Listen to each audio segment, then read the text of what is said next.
27. Romanos 1, versículos 16 hasta el 27. Gloria al nombre del Señor.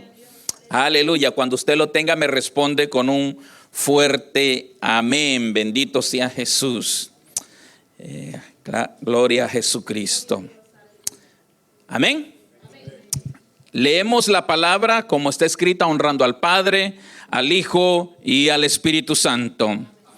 Porque no me avergüenzo del Evangelio, porque es poder de Dios para salvación a todo aquel que cree, al judío primeramente y también al griego. Porque en el Evangelio la justicia de Dios se revela por fe y para fe, como está escrito, mas el justo por la fe vivirá. Porque la ira de Dios se revela desde el cielo contra toda impiedad e injusticia de los hombres que detienen con injusticia la verdad. Porque lo que de Dios se conoce les es manifiesto, pues Dios se lo manifestó. Porque las cosas invisibles de Él, su eterno poder y deidad, se hacen claramente visibles desde la creación del mundo, siendo entendidas por medio de las cosas hechas, de modo que no tienen excusa. Pues habiendo conocido a Dios, no le glorificaron como a Dios, ni le dieron gracias, sino que se envanecieron en sus razonamientos y en su necio corazón fue entenebrecido. Profesando ser sabios, se hicieron necios y cambiaron la gloria del Dios incorruptible en semejanza de imagen de cuádruple, de aves, de cuadrúpedos y de reptiles. Por lo cual también Dios los entregó a la inmundicia en la concupiscencia de sus corazones, de modo que deshonraron entre sí sus propios cuerpos, ya que cambiaron la verdad de Dios por la mentira, honrando y dando culto a las criaturas antes que al Creador, el cual es bendito por los siglos. Amén. Por eso Dios los entregó a pasiones vergonzosas, pues aún sus mujeres cambiaron el uso natural por el que es contra naturaleza. Y de igual modo también los hombres, dejando el uso natural de la mujer, se encendieron en su lascivia unos con otros, cometiendo hechos vergonzosos, hombres con hombres, y recibiendo en sí mismos la retribución debida a su extravío. Acompáñenme en palabras de oración en este momento. Padre, nos acercamos a ti, Señor amado. Una vez más, Señor, estamos ante ti, Señor.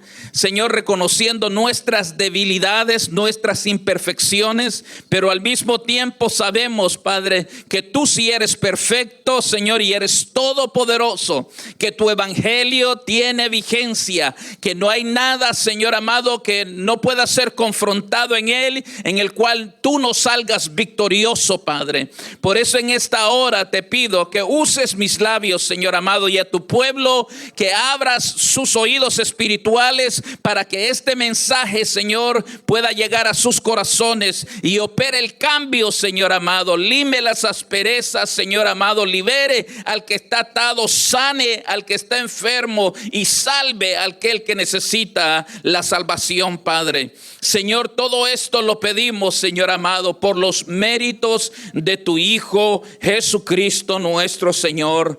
Amén, amén y amén. Gloria al Señor. Puede tomar su asiento y darle un fuerte aplauso al Señor si así usted lo amerita. Gloria a Jesucristo. Escuche la cita que voy a leerle en esta tarde. Martín Lutero, el gran reformador, en una de sus escritos escribió lo siguiente: el sufrimiento nos sana quebrantándonos, nos lleva a lo más alto, no sin antes llevarnos a lo más bajo, nos vacía de nuestra confianza en nosotros mismos para que podamos tener confianza en Dios, destruye nuestras lenguas jactanciosas para que nos jactemos aún más en Jesucristo. Lutero nos enseña que el sufrimiento tenía un propósito divino: quebrantar el orgullo humano, alejarnos de nuestra autosuficiencia y llevarnos a la confianza absoluta en Dios. Otro pensamiento de Lutero es el siguiente: Dios crea al hombre a partir de la nada. Por lo tanto, mientras el hombre no se reduce a la nada, Dios no puede hacer nada con él. Palabras muy profundas, ¿verdad? ¿Qué maneras son estas de empezar un mensaje? Se preguntará alguien. Pues Lutero estaba alineando la idea, se quedó sumergido, número uno, en la decepción. Luego de eso le vino la depresión y la tristeza. Durante los días que siguieron ese evento, un pastor se acercó a él y al ofrecerle, le ofreció el consuelo que solo el evangelio le puede ofrecer en medio del dolor. Sin embargo, la respuesta de este hombre fue sorprendente. Él dijo: no puedo aceptar algo tan simple como lo es la fe. No entiendo cómo el ser humano puede tener paz en medio de tanto sufrimiento. ¿De qué sirve el evangelio?, dijo este hombre, si el mundo está lleno de injusticia, si el mundo está lleno de sufrimiento. Su respuesta, mis amados, debe de hacernos estremecer, pensar profundamente en la actitud del corazón del ser humano, porque como él están muchas personas. A menudo, mis amados, ellos se enfrentan al evangelio con resistencia, pero también con culpabilidad. ¿Qué quiere decir eso? Que es el mismo pecado el que les impide a ellos reconocer. Pero hay un segundo caso. A este sí le vamos a poner nombre. Su nombre es Juan. Juan había vivido una vida marcada por las adicciones. Este es el que yo considero como un BPJ, un borracho, parrandero y jugador. La mentira, la destrucción de las relaciones familiares era el hobby de él. Un día alguien se acercó para compartir con él el evangelio de Jesucristo. Al principio Juan, al igual que el anterior, también resistió argumentando que era demasiado culpable, que había hecho demasiado daño para ser perdonado. Pero cuando entendió que el evangelio no es para los perfectos, sino más bien para los quebrantados, su vida cambió radicalmente.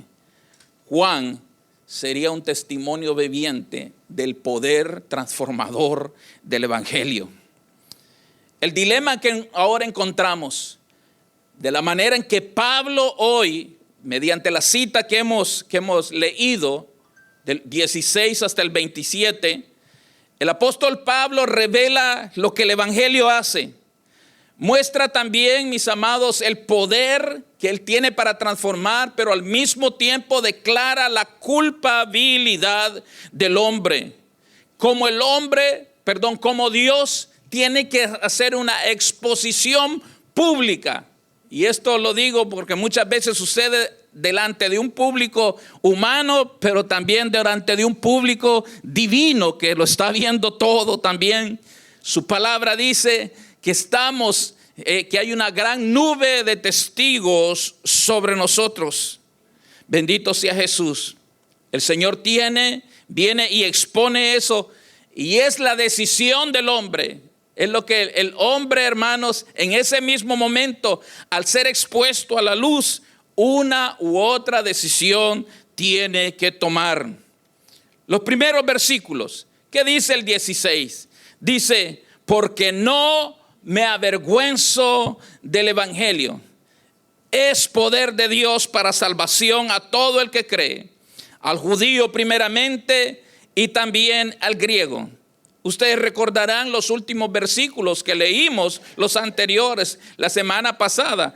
También dice que era deudor a judíos y a griegos. Él estaba, mis amados, reforzando nuevamente el destinatario de esta carta. ¿Quiénes eran? La iglesia que se encontraba allá en Roma. Y esta iglesia estaba compuesta por judíos, por griegos, por romanos mismos y por cualquier otra cultura, ya que Roma era una ciudad cosmopolita. ¿Qué significa eso? Que tenía la influencia de muchas culturas, muchas etnias vivían en ese lugar. Él comienza diciendo: no me avergüenzo del evangelio. ¿Algunas veces usted se ha avergonzado del evangelio, hermano? Oh, no diga ni amén, ni diga no. A lo mejor lo que tiene que decir es perdón, porque a lo mejor sí nos hemos avergonzado en un grado u otro grado, en cualquier medida. A lo mejor ha llegado a usted, pero ahora que estamos aquí, que la luz, hermano, y que nos hemos estado exponiendo a esta verdad, yo creo que cada vez nos vamos perfeccionando en esto. Y tenemos la capacidad de decirle a nuestra propia carne: no te avergüences del evangelio. Este es el poder de Dios revelado para nosotros. Es lo que nos hizo salvos, lo que cambió nuestras vidas. Dice, este versículo es una poderosa afirmación de que el evangelio no es solo una palabra, sino más bien un poder que sale desde el cielo y que transforma las vidas. Martín Lutero, al comentar este versículo, dijo: el evangelio no es un simple mensaje, sino el poder de Dios mismo, el cual realiza lo que promete. Él es el poder que trae la salvación al creyente. Bendito sea el Señor. Por otro lado, también el evangelio no solo es una verdad teológica que tiene que estar en los libros de un instituto bíblico o de una academia, bendito sea el Señor, sino también, una vez más reitero, es el poder que transforma nuestras vidas. Cuando un ser humano, hermano, enfrenta la verdad de Cristo, algo en su interior comienza a cambiar. Aleluya. Es un poder que no depende de nuestra sabiduría o de nuestra capacidad. Es algo que el Señor pone dentro del corazón. Por eso es que el evangelio habita, hermanos, o más bien hace su trabajo en el ambiente sobrenatural. ¿Qué quiero decir con esto? Cuando usted ve las vidas que son cambiadas, usted conoce, quizás ha visto crecer a las personas, han sido sus vecinos, ha visto cómo se conducían, ha visto cómo hablaban, y ahora usted ve el testimonio de un corazón restaurado. Entonces usted se convence, verdaderamente solo algo sobrenatural pudo cambiar el corazón de este hombre o de esta mujer. Bendito sea Jesús. En el Antiguo Testamento leemos en Isaías 51, dice así, de esta manera: así será mi palabra que sale de mi boca, no volverá a mí vacía, sino que hará lo que yo quiero y será prosperada en aquello para lo cual la envié. Bendito sea Jesús. No hay argumento que funcione en contra de la voluntad del Señor, mis amados hermanos. Así dice, será la palabra que sale de mi boca. Hermanos, el Dios que nosotros servimos y conocemos no ha perdido ni una sola batalla. Él hace, hermanos, Él dice y las cosas se hacen. Él dijo que se haga la luz y en ese momento la luz fue creada. El día y la noche pasaron a ser, bendito sea Jesús. Él habló a la tierra y la tierra comenzó a producir, a los mares, a los cielos, y todo comenzó a activarse. Así dice, será la palabra que sale de mi boca. Ahora el siguiente versículo, el versículo número 17, bendito sea el Señor. Este fue el versículo, hermano, que hizo el gran detonante en la vida y en la historia reciente con respecto al movimiento evangélico que hoy conocemos. Este fue el versículo, mis amados, que cuando Martín Lutero lo leyó, y quiero ser abundante en esto, ustedes me dirán, ya rato se está hablando de este señor. ¿Quién fue Martín Lutero? Martín Lutero fue un monje, un sacerdote agustino que vivía en Alemania.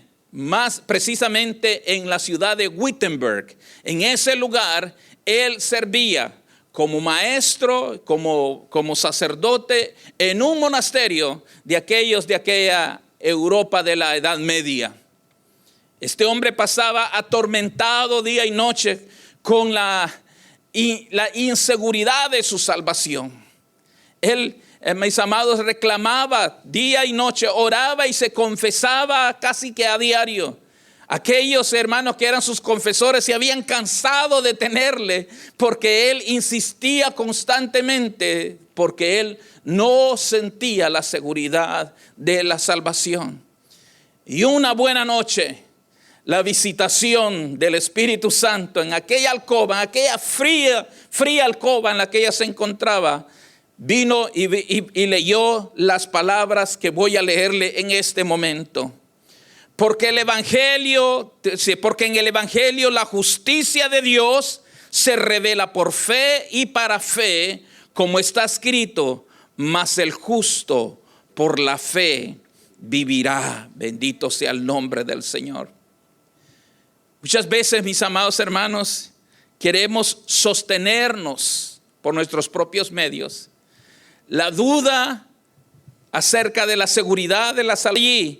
Y lee esto en referencia a algo que se dijo en el Antiguo Testamento. El que el justo viva ahora por la fe, mis amados, era algo revolucionario en aquel tiempo.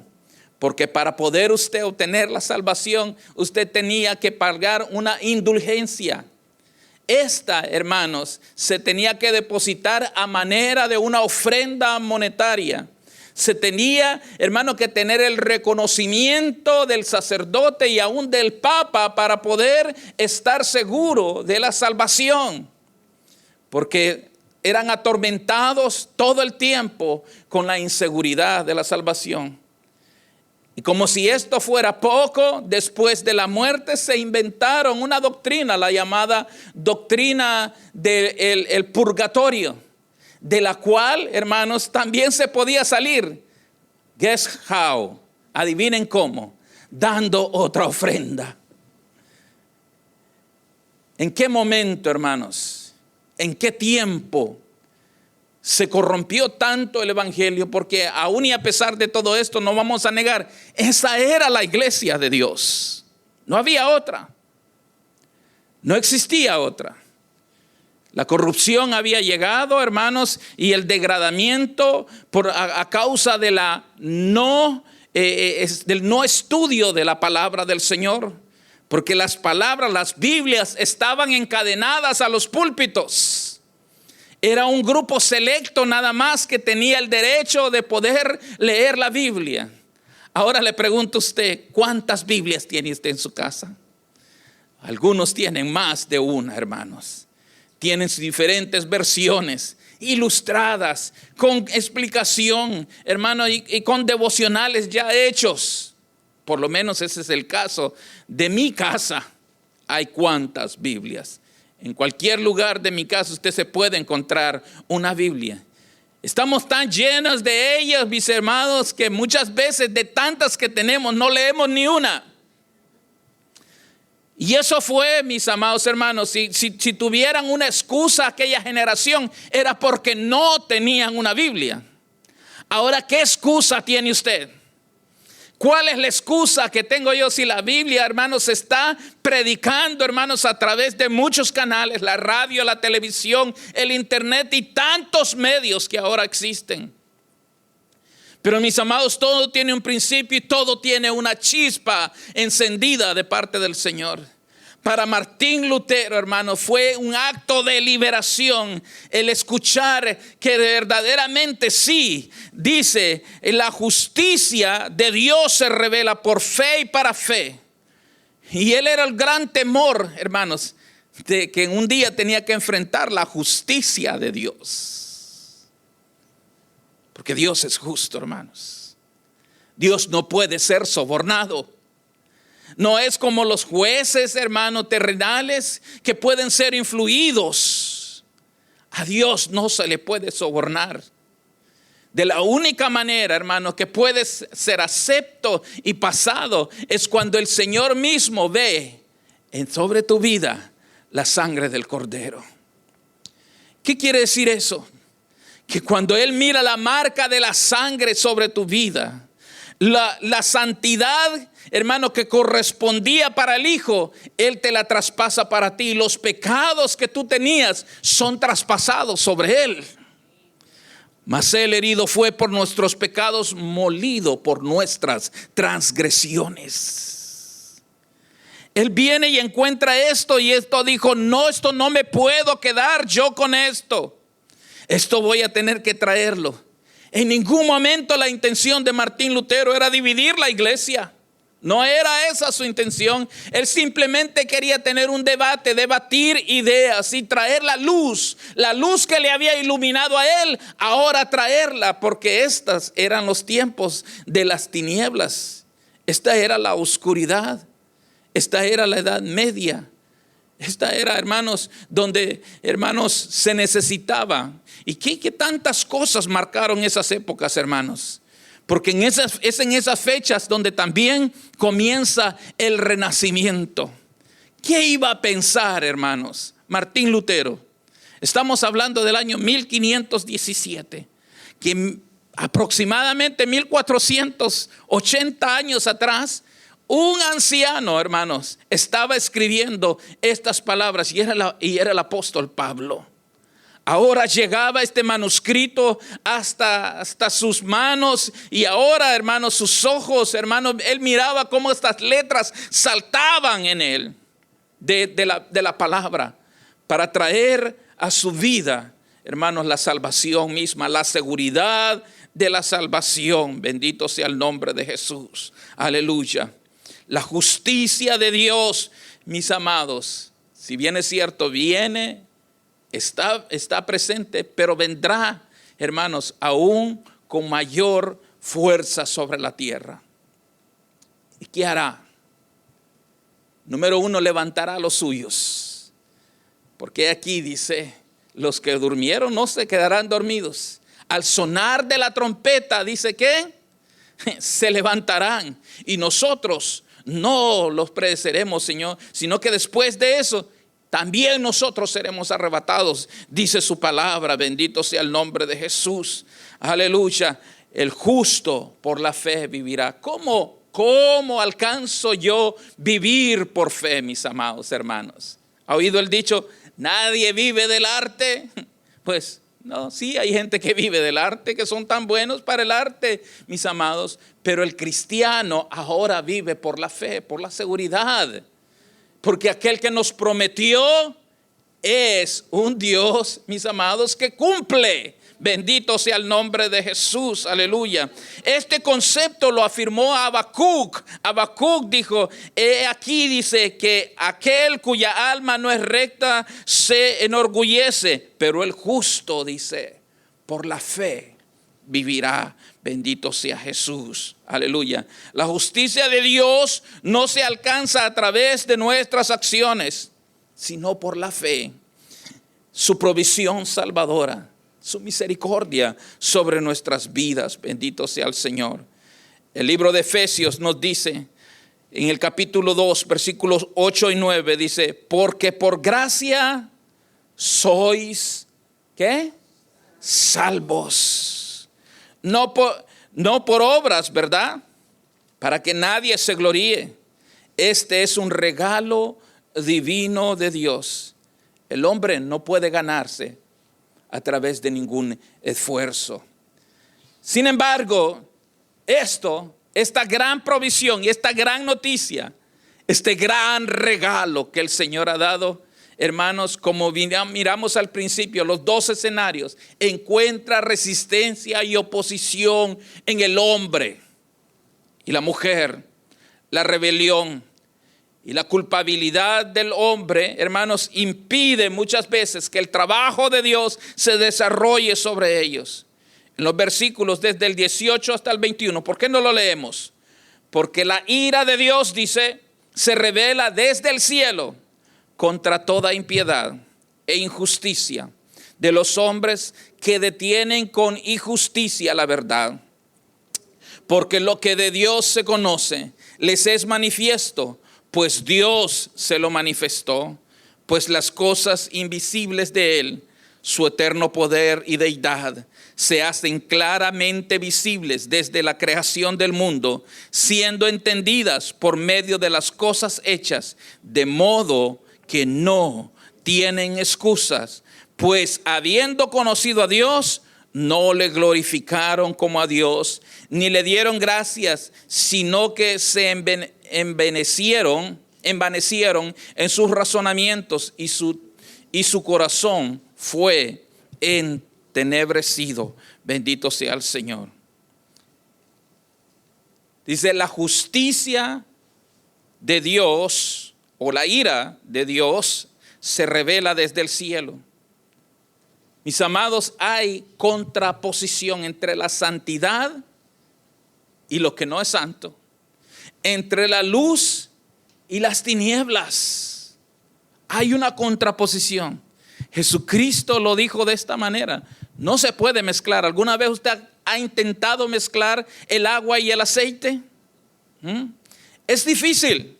Ahora hay ¿cómo se llama? Métodos físicos que se puede lograr, pero usted sin ninguna herramienta, ninguna de esas, o máquinas, se llaman máquinas homogenizadoras, usted no puede hacerlo, no lo puede lograr, porque el aceite, ¿qué va a hacer? Va a subir, y el agua, y estos son porque son dos materiales o dos, ¿cómo se llama? Componentes que están en oposición el uno del otro. Bendito sea el Señor. Así está el hombre sin Cristo. No puede, hermano, no está amistado con el Señor. Dice, la ira de Dios se revela desde el cielo contra toda impiedad e injusticia. Muchas veces decimos, ¿dónde está Dios para castigar a los malos? ¿Dónde está Dios? De hecho, se escribió, después del 9/11 se escribió un libro, ¿dónde estaba Dios? ¿Puede creer eso? ¿Con qué argumento podemos disparar flechas contra el cielo? ¿Alguna vez alguien ha intentado, hermanos, pero ni los cohetes pueden llegar a ningún lugar? Pero aún así, hermanos, estas criaturas orgullosas llamadas seres humanos creen que pueden vencer a Dios. Creen que pueden, hermanos, hacer tan siquiera cosquillas al cielo. Bendito sea el Señor. El poder del Señor es un poder aplastante, hermanos, contra todo aquel que se rebele contra Él. Las Escrituras nos enseñan, hermanos, que todo aquel, dice, no os engañéis. Dios no puede ser burlado.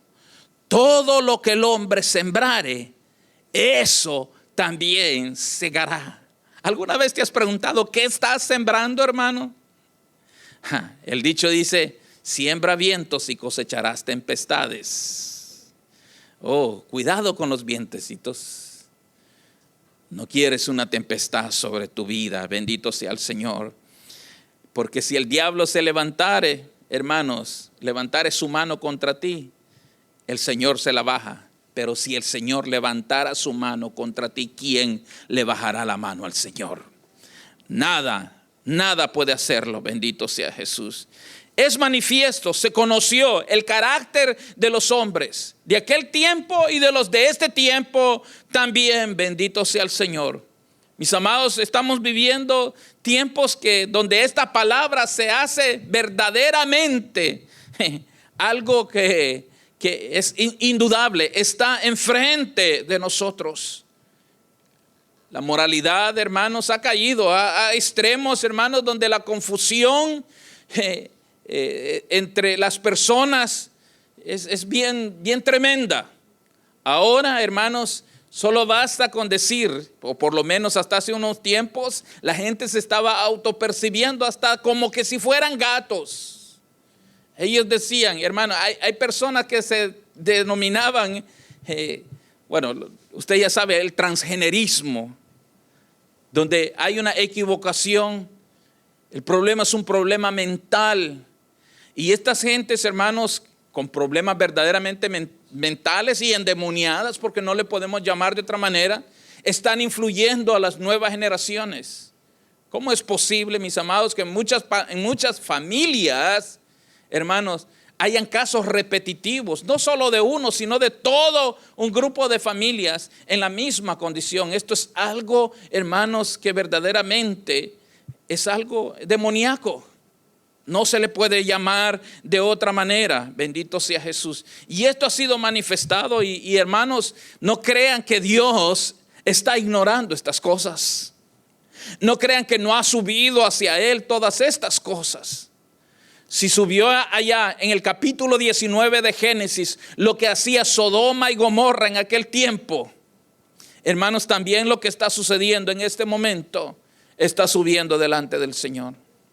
Y no es de extrañarse, no es de extrañarse si un día de estos, mis amados, aquel que habría de venir, hermanos, para llevar a los suyos, pero que también vendría con vara de hierro para regir a las naciones, se manifieste.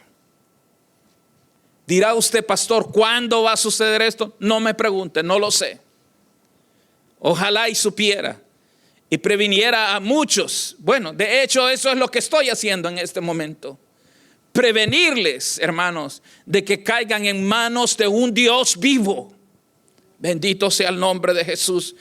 Que la palabra dice, horrenda cosa es caer en manos de un Dios vivo. Ay, ¿por qué no predicas de otra cosa, hermano?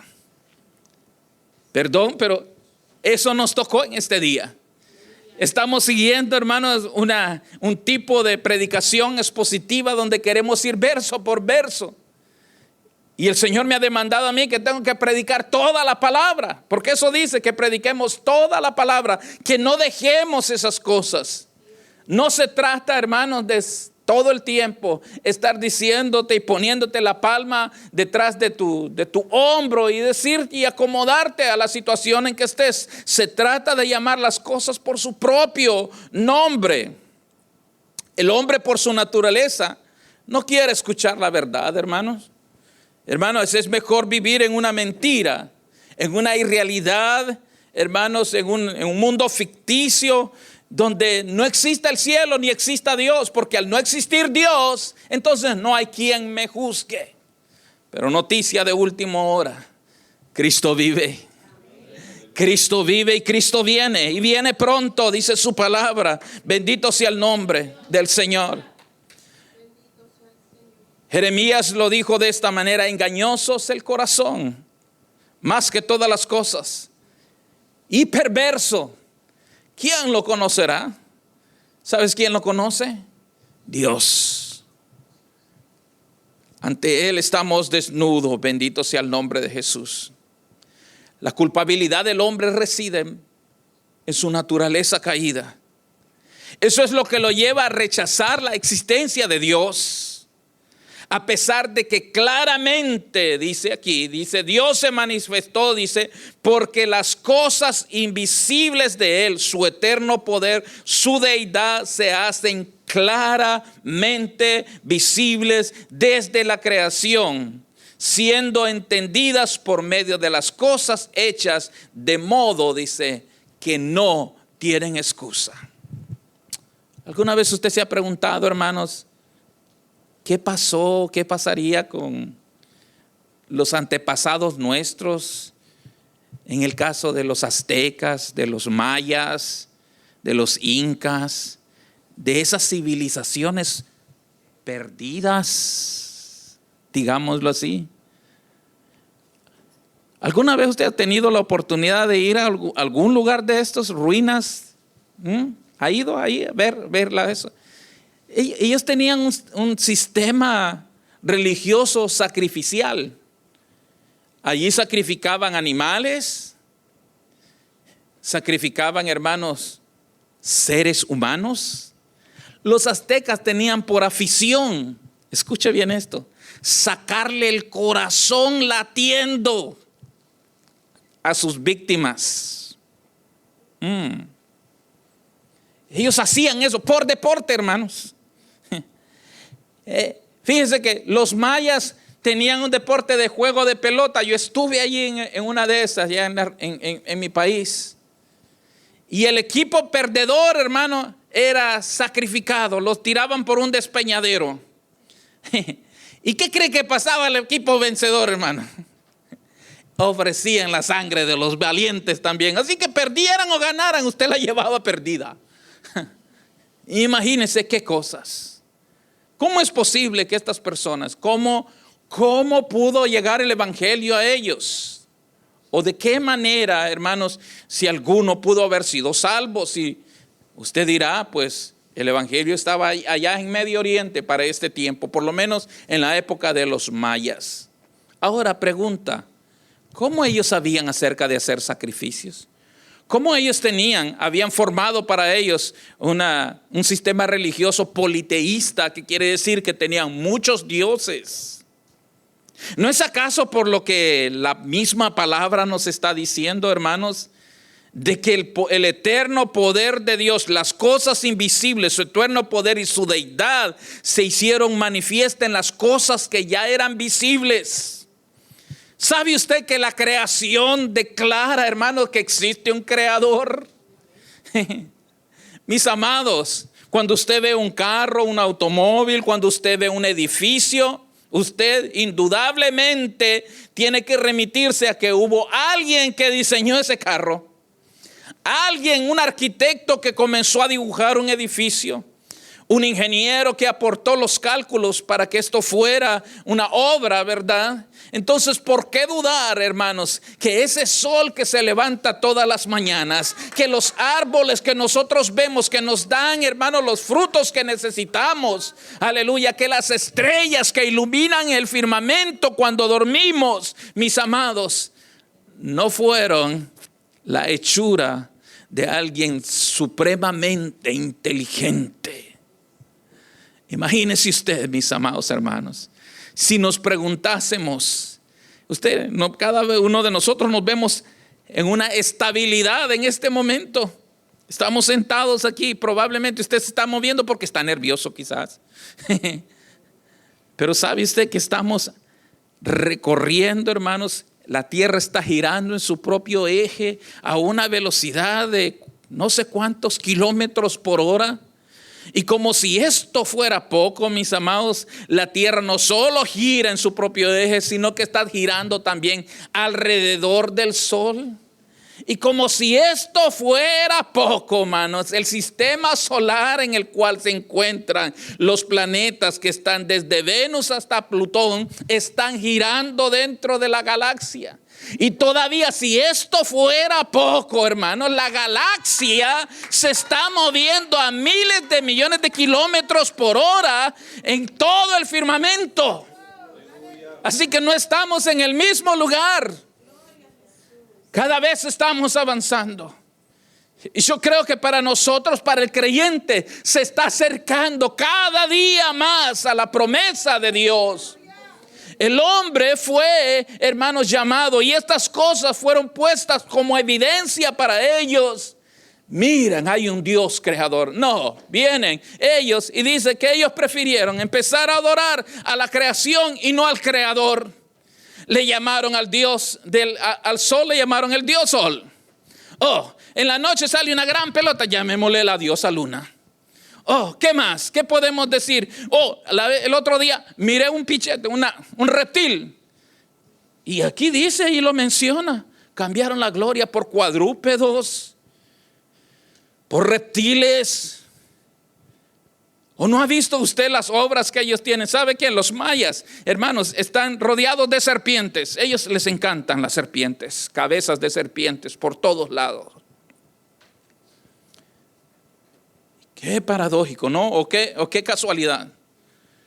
Dios le llama a Satanás la serpiente antigua. Ellos cambiaron esta gloria. Toda la creación, la humanidad entera cambiaron la gloria. Se envaneció su razonamiento, dice, su necio corazón fue entenebrecido. Entenebrecido. No pudieron, mis amados hermanos. Comenzaron a idolatrar. Y la idolatría es un pecado de rebelión. Bendito sea Jesús. Pablo lo describe. Ya vamos ahora al versículo 22 y 23. ¿Por qué no lo leemos? Dice, profesando ser sabios, se hicieron necios. Cambiaron la gloria de Dios incorruptible en semejanza de hombre corruptible, de aves, de cuadrúpedos y de reptiles, reptiles. Por lo cual también Dios los entregó a la inmundicia en las concupiscencias de sus corazones, de modo que deshonraron entre sí sus propios cuerpos. Bendito sea Jesús. Profetizando ser sabios. Hasta hace apenas unos, ¿cuántos años? Entre aquí y los años 60. 60 años atrás. Usted sabe que el 95% de los científicos que existían en ese momento eran cristianos. Usted encuentre todos ellos, o eran hermanos, eran cristianos o eran judíos. Usted sabe que Israel es el país con más premios Nobel de ciencia que existen. Ellos, y en todas las artes, en todas las disciplinas. Pero en 1960 vino un degradamiento. Fue cuando se vino el movimiento hippie, hermanos, peace and love, la depravación, hermanos. Después de la Segunda Guerra Mundial, las mujeres, hermanos, mientras sus esposos estaban peleando en la guerra, tuvieron que salir y dejaron de ser amas de casa, de estar a la crianza de sus hijos y tuvieron que salir a trabajar. Eran tiempos de emergencia. El país lo demandaba de esta manera. Comenzaron a ellos a entrar a las plantas, hermanos, de la industria militar. Se especializaron en muchas cosas. Pero cuando terminó la guerra, hermanos, lo que debieron haber dicho fue regresar a las casas. Y no fue así. El enemigo aprovechó, hermanos. Ahora, ellas comenzaron los movimientos feministas, las horas feministas de aquel tiempo. Hermano, y yo no estoy en contra de que las mujeres tengan o puedan superarse, pero hay un rol dentro de la familia, hermanos, que no lo puede desempeñar el padre solo. Hay personas que dicen, en mi casa yo soy padre y madre. No, si eres mujer eres madre, nada más. Estás haciendo el rol del padre no porque te corresponda hacer el rol de padre. Es por la ausencia de un padre. Hay cosas que solo el padre puede hacer y hay cosas que solo la madre puede hacer. Y el Señor y su palabra no se equivoca, hermanos. Por más que queramos acomodar todas las cosas, no se puede. Comenzó el gran declive. Y toda la gente se empezó a despertar en las aulas de las universidades, específicamente maestros o profesores, hermanos, que retaban la existencia de Dios, que retaban, hermanos, y comenzaron a reducir todo a que si no puede ser probado científicamente, es una mentira. Con algunos de ustedes les he hablado en otra oportunidad, cuando quizás puedan ser preguntados con arrogancia, hermanos, personas que quizás le dirán, por favor, pruébame que Jesús existió científicamente. ¿Ha escuchado argumentos como ese? Sí, yo sé que sí. ¿Lo puede probar científicamente? Pues de la misma manera, hermano, que yo no puedo probar científicamente que George Washington existió, tampoco se puede comprobar científicamente que Jesús existió. Ahora, ¿cómo sí se puede comprobar que Jesús existió? Bajo el marco histórico y el marco legal. Tenemos documentación, hermano, no solo de la Biblia de que Jesús existió. La arqueología grita de que Jesús existió, hermanos. Los testimonios de aquellos 500 hermanos que lo vieron resucitado. Esto sin contar los miles hermanos, que escucharon sus mensajes. Y ahora, mis amados hermanos, como evidencia de que Él sí existió, está usted y estoy yo. Bendito sea el nombre de Jesús. Ellos, dice, creyendo, profesando ser sabios, se hicieron necios. Una de las palabras más despectivas que se encuentran en la palabra del Señor es que a alguien se le llame necio, hermano. ¿Sí? Esto es penado, hermanos, como un homicidio. Si alguno, dice, le llamare necio a su hermano, ha cometido, dice, un homicidio. Eso dice la Biblia. El Señor, el Espíritu Santo, hablando, hermanos, a través de Pablo, dice, estas gentes llegaron al extremo de la necedad. ¿Alguna vez usted le dijeron burro? ¿Una ofensa tan fuerte como esa? Quizás usted de madre o de padre dijo, este cipote es burro. Hermano, pidámosle perdón al Señor porque ese niño se parece a usted. Y perdónese usted solo porque es suyo. No podemos decir, no podemos tratar así a nuestros semejantes. Pero Dios sí puede llamarle necio al hombre que no quiere con él. Dice el necio en su corazón, dice, no hay Dios. Solo alguien necio puede negar a Dios. Cambiaron, dice, la gloria de Dios incorruptible en semejanza de hombre corruptible. Y aquí quiero ahondar un poquito, mis amados hermanos. Porque sabe, dice, la cambiaron a semejanza de hombre. Y es que, ¿cuántas personas, mis amados, cometen el pecado de la idolatría? Ya no, hermanos, adorando una imagen. Ya no adorando, hermanos, a una estatua. Pero ahora están idolatrando a un hombre, a una mujer o a ellos mismos. Se han vuelto, hermanos, porque vivimos en una generación, mis amados, donde el ataque personal, yo siempre lo he dicho. Qué técnica, hermanos, la de Steve Jobs cuando inventó el iPhone. Cuando él inventó el iMac, que fue la primer computadora personal que se podía tener en casa. Antes las computadoras estaban reservadas para el gobierno y para el comercio y para las empresas nada más. Pero ¿qué sucedió, hermanos, en los años 80 cuando este hombre decidió, vamos a buscar cómo abaratar precios y costos a manera de que cada persona tenga una computadora personal en su casa? Y siempre comenzó con el iPad, el iPhone, ¿qué más? Los iPods, todo en referencia a ti mismo. De hecho, el logo no fue una decisión al azar. ¿Cuál es el logo de Mac, de ellos? Un corazón. Ojalá y fuera un corazón. Es una manzana, hermano, mordida. ¿A qué le recuerda eso, hermano? O por lo menos que la tradición nos dice, hermano, acerca del morder una manzana. Eva y el pecado original.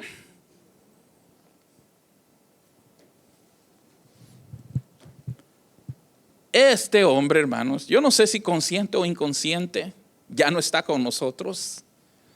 Fue cortado a la mitad de su vida. Algo nos está diciendo el Señor con eso también.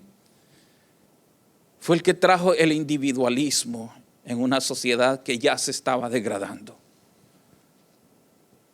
Usted dirá, pastor, ¿qué hago? Boto mi iPhone y me hago Google ahora. Usted haga lo que usted quiera, hermano.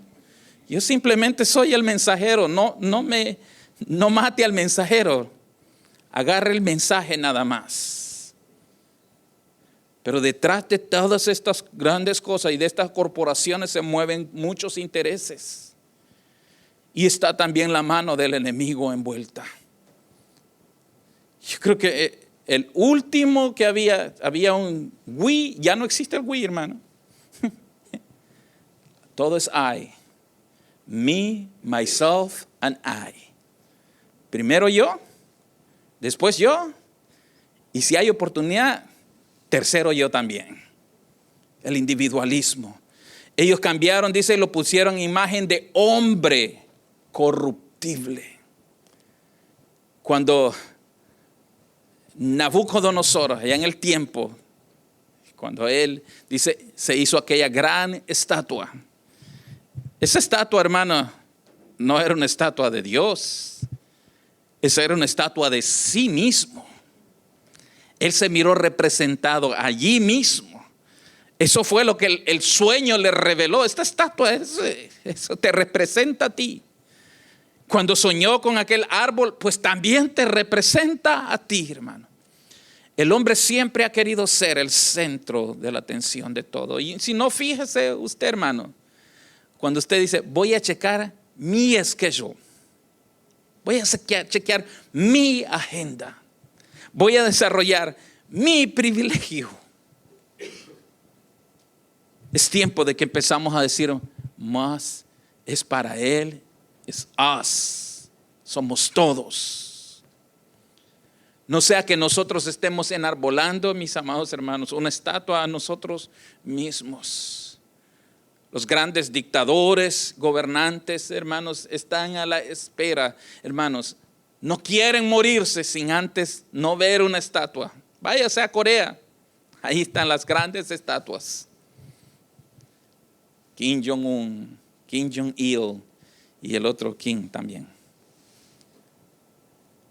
En Rusia, hermanos, todavía tienen la momia de Lenin, el cuerpo que se está allí. Los egipcios fueron los primeros. Los grandes faraones hacían momias porque querían permanecer eternamente. Mis amados, revisemos nuestro corazón, no sea que nosotros estemos levantando un ídolo de nosotros mismos también. Cambiar la gloria de un Dios incorruptible por la imagen de hombre corruptible. Y agrega allí de aves, de cuadrúpedos y de reptiles. ¿Qué hicieron ellos? ¿Qué se hizo? ¿Qué hicieron estas culturas de las cuales hablamos? Comenzaron a hacer estas esculturas y murales para perpetuar la creación y no dar honra al Creador. Por lo cual Dios, dice el versículo 24, también los entregó a la inmundicia de las concupiscencias de sus corazones, de modo que deshonraron entre sí sus propios cuerpos, ya que cambiaron la verdad de Dios por la mentira, honrando y dando culto a las criaturas antes que al Creador, el cual es bendito por los siglos. Amén. Bendito sea Jesús. En el capítulo 5 de Primera de Corintios, el Señor Pablo habla acerca de un pecado que se dio en la iglesia en Corinto. Allí dice que había un joven que comenzó a cometer una relación de adulterio con su propia madrastra. Y Pablo dice, el tal ya lo he entregado a Satanás. Son palabras bien fuertes que solo un verdadero apóstol podía decir, mis amados. Yo no me atrevería. Ninguno de nosotros debe atreverse. Pero sabe, muchas veces nosotros vemos personas que se han desviado de la palabra, que han apostatado de la fe, y que el Señor mismo tiene que encargarse, mis amados, de entregarlos. Un espíritu de error viene sobre ellos. Pregúntese lo que le pasó a Saúl. Dice que venía un espíritu de parte de Dios. ¿Para qué?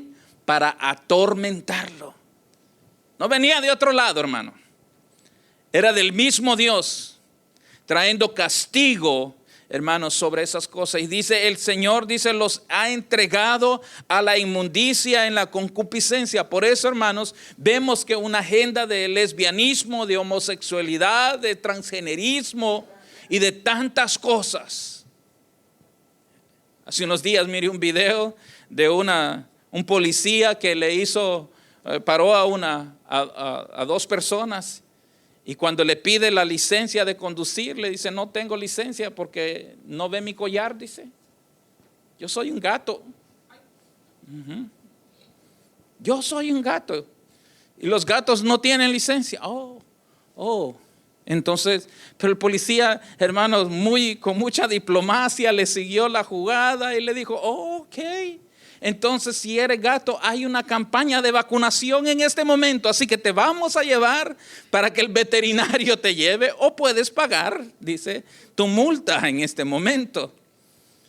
Mis amados, ¿hasta dónde llega? Y ellos le dijeron, ¿tienes dinero? No tengo dinero, pues entonces a vacunarlo, a llevarlo al veterinario. Un espíritu de confusión. El espíritu babilónico, que es el espíritu de confusión. La Babilonia, hermanos, que aparentemente fue destruida, que lo que hay ahora en Irak son ruinas, en esos últimos tiempos se habrá de levantar nuevamente. La misma confusión, el mismo argumento y contradicción en contra de todo lo que es Dios, mis amados hermanos. Bendito sea Jesús. Estos son los tiempos que estamos viviendo.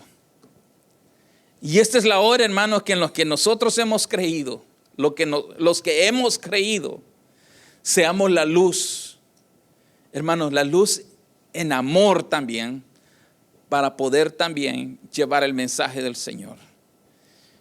El mayor beneficio que nosotros podemos decirle a alguien que está en una condición de esta manera, no es decirle Cristo te ama, hermanos. Porque eso es lo que escuchan constantemente. Ellos escuchan, Cristo me ama, y ellos dicen, Cristo me ama tal y como soy. Recétele el Salmo 5, hermano. La ira de Dios está en contra de estas personas. Y cuando alguien está en un edificio en llamas, usted tiene que gritarle. Usted tiene que llamarlo afuera. Usted tiene que decirle, arrepentíos y convertíos, creer en el evangelio. Eso es lo único que puede salvar tu vida. Bendito sea el nombre del Señor. Es lo único que puede cambiarte. Ahora bien, no se necesita haber caído en un pecado como este para estar fuera de la gloria de Dios también, hermano. Si eres mentiroso, dice, los mentirosos no heredarán el reino de los cielos también. Si eres borracho, los borrachos no heredarán el reino de los cielos, hermanos. Y así sucesivamente. Usted dirá, pastor, ¿y acaso no habrá mentirosos entre los cristianos? Claro que los hay. Lo único que estos mentirosos se arrepintieron. Y ahora, hermanos, podemos venir al Señor y decirle, Señor, he fallado nuevamente, pero tu sangre me limpia de todo pecado. Señor, he caído nuevamente, pero vengo aquí para que tú me levantes. Bendito sea el nombre del Señor. El Señor muchas veces tiene que ser drástico, radical, hermanos, y hasta cierto punto a opinión humana, quizás cruel. No crea que la ira es algo sublime o algo suave, hermanos. Dice, Él los entregó. Versículo 26, por esto Dios los entregó a pasiones vergonzosas, pues aún sus mujeres cambiaron el uso natural, que es el contra naturaleza.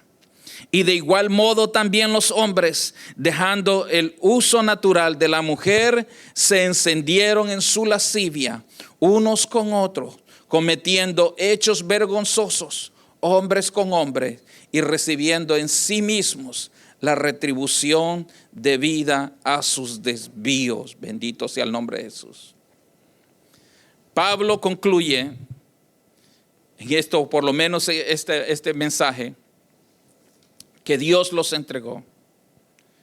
Él mismo se encargó. Ellos creen, hermanos, estar viviendo algo bueno para sí.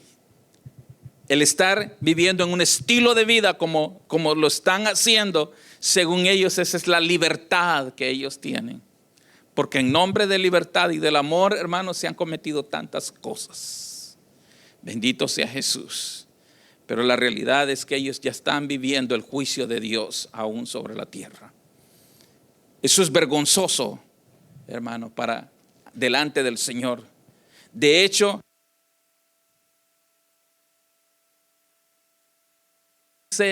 ni comas con ellos, ni los saludes. Y muchas veces nosotros venimos a la reflexión y ¿cómo puede ser eso? ¿Qué tanta diferencia tenemos que tener nosotros entre la luz y las tinieblas? Pues así, hermanos. Luz y tinieblas. Positivo y negativo. No podemos hacer concesión con esto. Pero pastor, ¿cómo? Yo tengo un familiar, yo tengo un conocido, yo sé de alguien. Hermanos, limite su acceso con esas personas. Y si va a tener esto, que sea para poder hablarle y para poder decirle del error en que está. Para llamarlo a la reflexión, para decirle que Cristo puede cambiar su vida. Aleluya. Mis amados, porque igual que la mentira, igual que la homosexualidad descualifica tu entrada al Señor, también lo es la mentira. También lo es, son otras cosas. Mis amados, pero estos pecados el Señor los categoriza de una manera más severa. Y por eso es que el Señor quiere que su pueblo sea un pueblo separado, sea un pueblo santo. Sea un pueblo, hermanos, porque esto comienza, hermanos, de una manera quizás sublime, pero se va metiendo y va avanzando. Todas estas personas, hermanos, en su mayoría hay como un pattern de cosas que suceden. Comienzan, hermanos, con una simple atracción, un simple, hermanos, duda, desviación en su mente, pero luego después de eso van avanzando. Y algunos de ellos llegan hasta el bestialismo. ¿Qué es eso, hermanos? Ellos cometen, hermanos, con animales. Es algo tremendo. Y eso es ya el juicio de Dios sobre sus vidas. Eso no crea que es un momento de placer, es juicio de Dios. Dios mismo los entrega a hechos como estos, bendito sea el Señor. No ignoremos, mis amados, los tiempos que estamos viviendo. No ignoremos las artimañas del enemigo. Cortemos en la medida de lo posible dentro de nuestras casas y cubramos nuestros hogares con la sangre poderosa de Jesucristo. Oremos constantemente por nuestros hijos. Oremos constantemente por nuestros nietos, los que tienen ya nietos. Cúbralos con la sangre de Jesús. Hábleles del evangelio, hermanos. Hábleles. No calle. No se deje acomodar, no crea que usted le está haciendo un favor si usted no le dice nada. El gran pecado de Elí fue no haber estorbado a sus hijos. No fue otro. Todo quizás pudo haberlo hecho bien, pero en el momento de corregir a sus hijos, no lo hizo. Y usted ve qué clase de hijos, que tuvo que matarlos, el Señor mismo los mató directamente. Qué tremendo es esto, hermano. Amados, el evangelio es el único que puede cambiar estas cosas. Él es el poder de Dios y por eso es que una vez más reitero, no te avergüences del evangelio. No tienes que pedir perdón por predicar de Jesucristo. No hay que pedir perdón. Pero también el evangelio es el único que pone en evidencia, hermanos, en manifiesto la profunda culpabilidad del hombre.